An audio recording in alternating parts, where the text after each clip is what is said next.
et que Nations Unies organisation la boo xam ne ay état membre la xam état membre mooy ay état ñooy constitué ay état ñoo am droit de vote ay état ñooy def décision bi donc Nations Unies reconnaîtrewul ONU comme membre Nations Unies reconnaîtrewul Union africaine comme membre reconnaîtrewul CEDEAO comme membre yooyu ay organisation la yoo xam ni c'est valable dans un continent mais en ce qui concerne les Nations Unies état membre la xam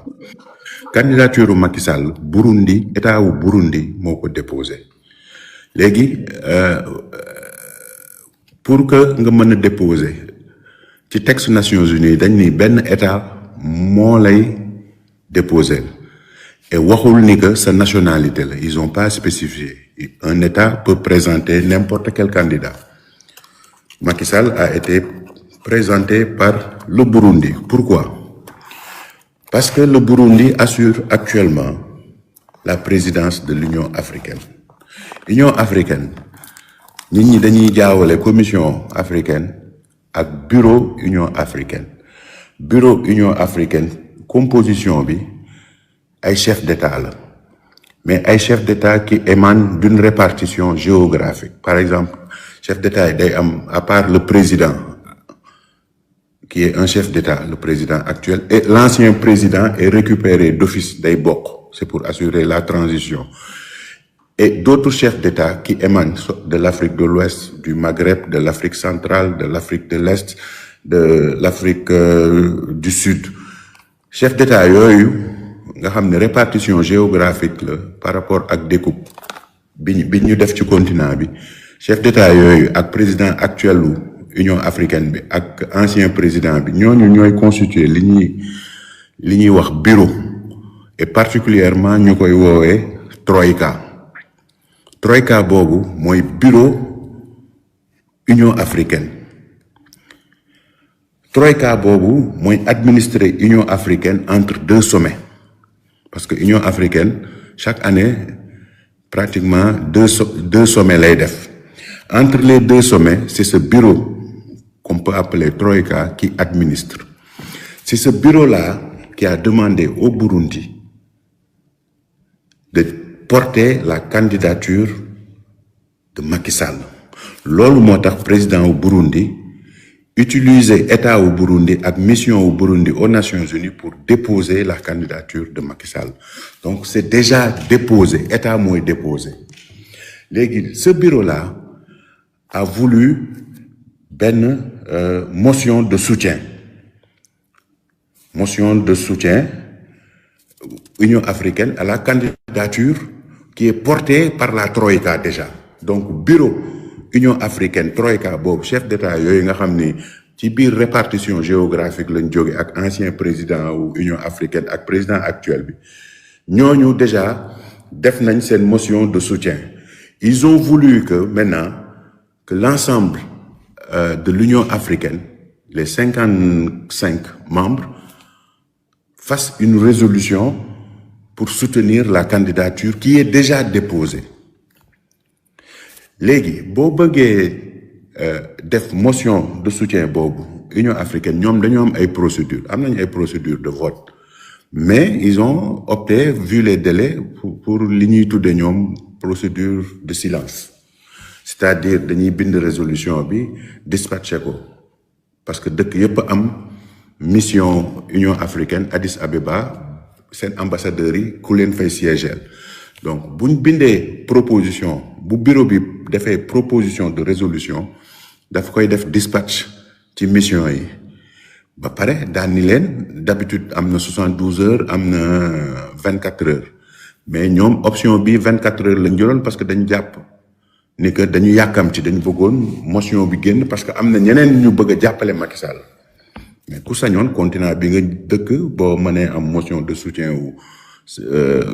état membre Union africaine yépp bon dafa cër la daal daraja la mais ça n'a rien à voir avec la candidature qui est déjà déposée qui est déjà étudiée et qui est en train de suivre le processus léegi ci biir procédure de silence boobu buñ ko tasee dëkk bu waxul dañ naan d'accord nga boo noppee qui ne dit rien consent boo noppee mooy est que d'accord nga ci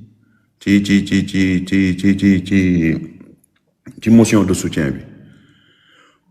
boo bindee mooy rompre nga processus de silence bi mais pour que ñu constater processus de silence bi ni que rompre na il faut que 1/3 des membres ce qui da ngay jël 55 nga diviser ko par 3 donc day nekk ay 17 Sénégal moo ko njëkk a rompre Sénégal moo njëkk a rompre procédure de silence bi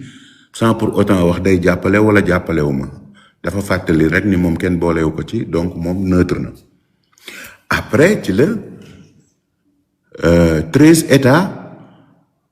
opposé wu wax ni que ñoom d'accorduñu am 5 États yu wax ni que ñoom dañuy demander délai léegi loolu ça ne veut pas dire ni que c'est la candidature qui n'est pas soutenue mais motion de soutien wu candidature bi ñu bëggoon Union africaine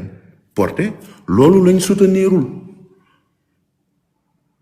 léegi nag bu leen neexee ñu dugg ci état bu ci nekk parce que boobu ak léegi am na évolution bu extraordinaire parce que bon xam naa ni yow ba am nga liste bi bu la neexee ñu lire ko ñu détailler ko mais il y a 12 pays sur ces 12 pays il y a 13 pays sur ces 13 pays 2 sont sortis déjà dont le Libéria beneen bi après dinañ ko wax les 5 autres pays fi nga xam ni foofu la ay Égypte nekkoon ak ay yeneen ñooñu retiré wu na ñooñu waxuñu ni que dañu rejeter motion de soutien bi ñooñu dañu wax ni que il demande du temps ñenn ñi dañu bëgg Macky Sall ñëw toog ak ñoom wax ak ñoom ñeneen ñi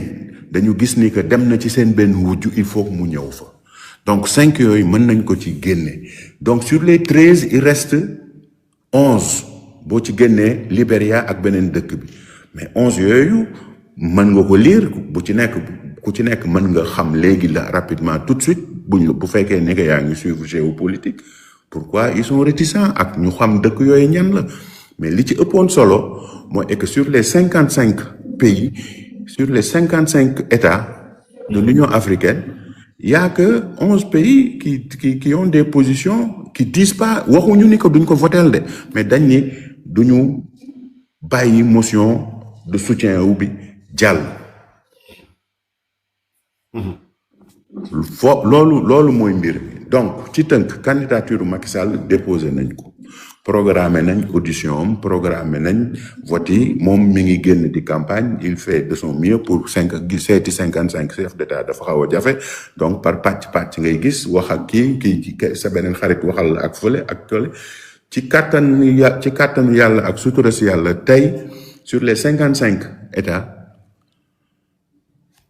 11 ñoo joxeegul position bu claire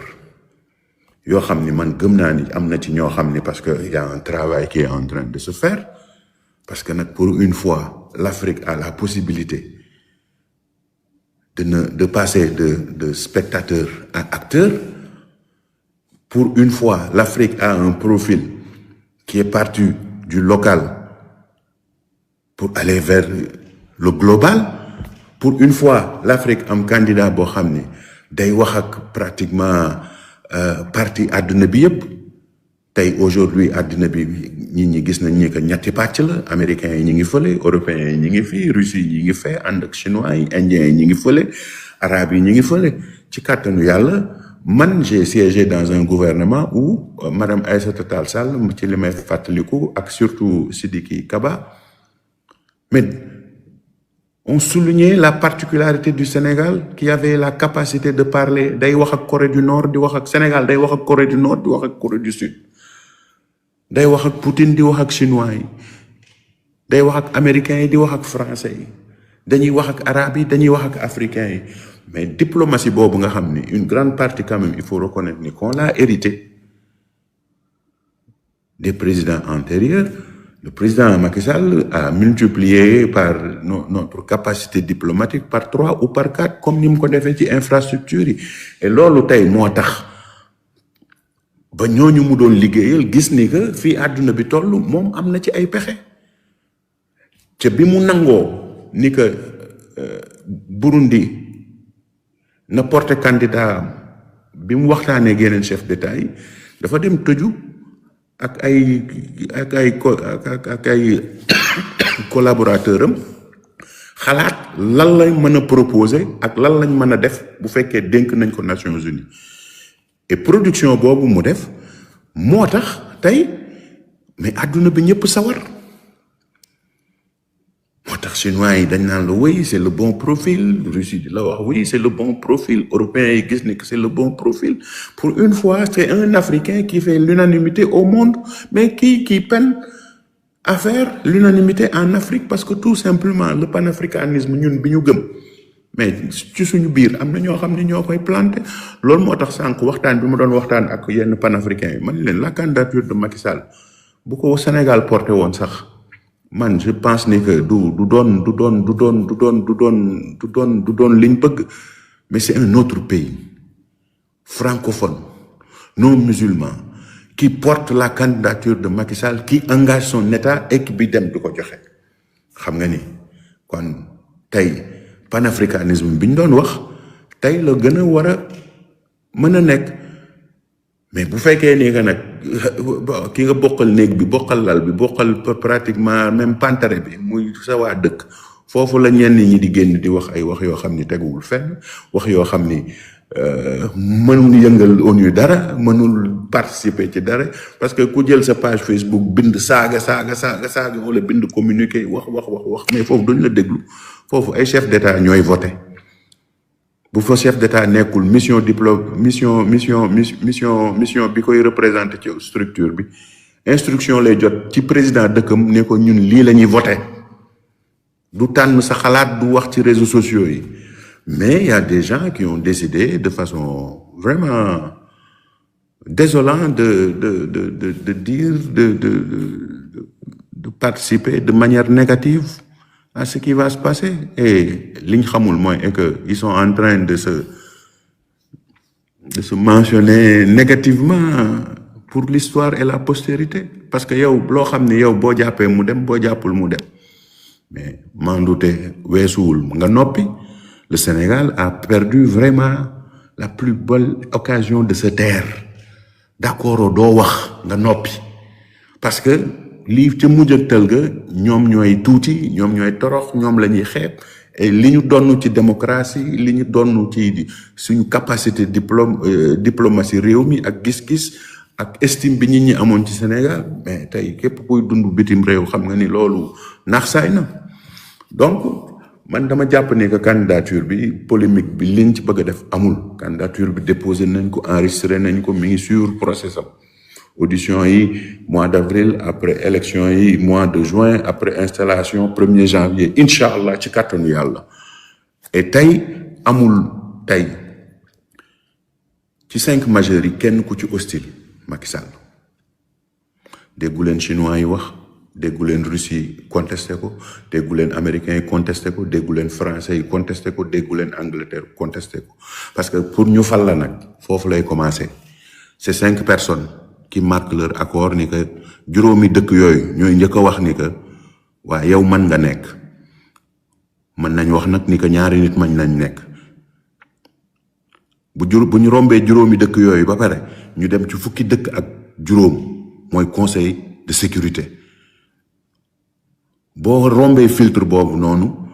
bon par élégance et par truc parce que foofu la ñuy tànne après ñu dem assemblée ba ñu procéder par vote daal ni bon y a tel pays c'est là où les États qui te soutiennent les États annexes qui n'ont pas de droit de veto ou qui ne sont pas présents en Conseil de sécurité foofu la ñuy mettre en valeur seen soutien ni nous on vote pour le Sénégal nous on vote pour Macky kii ni je vote pour lui parce que tant fo loolu mooy indi le débat intellectuel ou le débat public bi ñuy nar a nourrir réseaux sociaux yi ak journaux yi ak médias yi mais tànneef bi ci juróomi dëkk la Amérique la France la Angleterre Chine ak Russie ñooñu ñoo am droit de veto léegi nag ñooñu ñooy membre permanent yi maintenant le Conseil de sécurité a 15 autres à 10 autres membres. Yoo xam ne Afrique am na ci 3, Asie am na ci, après il y a une répartition géographique par continent, par truc. Et en Afrique, tour de rôle la Macky Sall bokk na ci li tax africains yi d'accord ngemb ko parce que dafa am passif ak Nations Unies. Def na lu nekk loo xalaat def na ko pour que Afrique am siège permanent. loo xalaat Macky Sall def na ko pour que G20 bi décidé fan la économie bi àdduna bi di jëm Afrique am fa place à travers le président de l'Union africaine. pexe boo xalaat Macky Sall def na ko pour que OCDE tenir compte des réalités africaines parce que c'est quelqu'un qui passe tout son temps à dire dans les réunions là où il lui est permis de se prononcer, de faire comprendre aux décideurs que en Afrique l'endettement coûte très cher et que il faut revoir les mécanismes. li nit ñi dénoncer ci réseaux sociaux yi di ko dénoncer ci plateforme yi panafricanistes yi di ko wax Macky Sall la leen ko njëkk a def et def koy daan def fam ko waroon a defee. da daan dem OCDE ni leen les prêts sur 10 ans ak composition yi ak assurance yi c'est cher. man je me rappelle une fois mas nañuy waxtaan. ma ne ko les assurances dont tu parles. sur les montages financiers. c'est les mêmes assurances qu'on a nous dans le transport aérien. mu ne ma ah bon ma ne ko assi xoolal billet avion. Dakar Paris par Air France 2 millions la lay jar c'est 5 heures de route mu ne ma waaw à peu près mais mën na jar ba 1600 ma ne ko non il faut tabler sur 1 million 600 et 2 millions en période creuse et en période pleine coefficient de remplissage 0,9%. ma ne ko le même avion le Air France di yóbbu jëlee ko Paris yóbbu ko New York pour 8 heures de vol. Donc, plus de carburant, plus de bagages. Mais avec 1500 euros. Donc, 1 million. Moi, non, c'est une taxe sécurité aérienne, mon cher. Moi, non. Pratiquement, c'est le même montant taxe aéroportière et affaires. On n'est pas plus cher que les Français et les Américains. Et pourtant, ils ont un niveau de sécurité plus élevé. Mais c'est les assurances qui coûtent cher. Parce que l'Afrique est considérée comme zone à risque. C'est ce que Macky Sall a compris. Et a décidé de se battre pour qu'on quitte zone risque bobu nga xamni ça nous coûte excessivement cher. On emprunte plus cher et on assure plus cher. On voyage plus cher parce que les assurances sont plus chères. Parce que l'Afrique est présentée comme une zone qui est à risque. Mais l'Afrique ne fait pas dangereux. Sénégal, du Sénégal, regarde, il y a un Afrique, il y a des problèmes comme il y a en Europe. Dans tous les pays, dans tous les continents du monde, il y a des pays qui ont des problèmes. Mais Macky Sall a su trouver et a posé l'équation de telle sorte que les dirigeants du monde ont commencé à comprendre ce problème sérieux et avaient commencé même à trouver des solutions. Mon bimi ñëw ci réew mi, par exemple, en ce qui concerne les finances, le Sénégal empruntait à des taux de 7,5, 6,5, et les gens trouvaient ça scandaleux. Ñun biñu jóge ci réew mi, le Sénégal empruntait à 4%. Aujourd'hui, on est à 10%. Et on va vers 12% parce que wàññiwaat nañ ñu. C'est plus. Donc, Macky Sall, mécanisme yooyu lay proposer pour la doon waxtaan ak africains yi, la doon waxtaan ak njiitu àdduna bi, ba nit ñi gëm ni que kii buñ ko tegee ci secrétaire,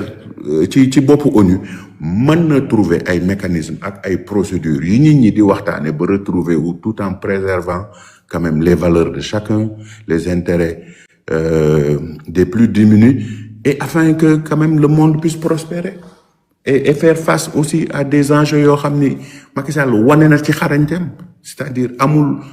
politique, amul stratégie mondiale bu waxul ci environnement boo xam ni fexewoo Macky Sall ñëw toog fa wax bi muy nekk président, parce que amoon na crédibilité bi et il était outillé pour expliquer aux dirigeants ni que lii la, à tel point que les techniciens yi daan organiser ay COP 21 ay COP ki ils sollicitaient des audiences privées. dañ daan ñëw Sénégal commission d'organisation ak commission scientifique yi dañ daan ñëw Sénégal toog ak moom mu travailler ak ñoom sur les notes et les éléments de langage qu'ils doivent utiliser avec les chefs d'État pour les amener à comprendre l'enjeu. Loolu du lim nekk président du Sénégal loolu xam-xamam la ak lu ko yàlla may la loolu ñun lu dund ak moom la defe naa xaw naa expliquer candidature bi amul benn problème en Afrique tey bu élection amoon Macky Sall gagne avec 70% des voix des présidents et des États donc candidature bi amul problème dëkk jullit yi dañ koy jàppale parce que c'est pour la première fois jullit mën a prétendre foofu dëkk yi làkk tubaab dañ koy jàppale européens yi ñoom gëm nañ ni que Macky c'est le trait d'union parfait entre l'Afrique et l'Europe parce qu'il a su s'imposer de façon juste parce que tout ça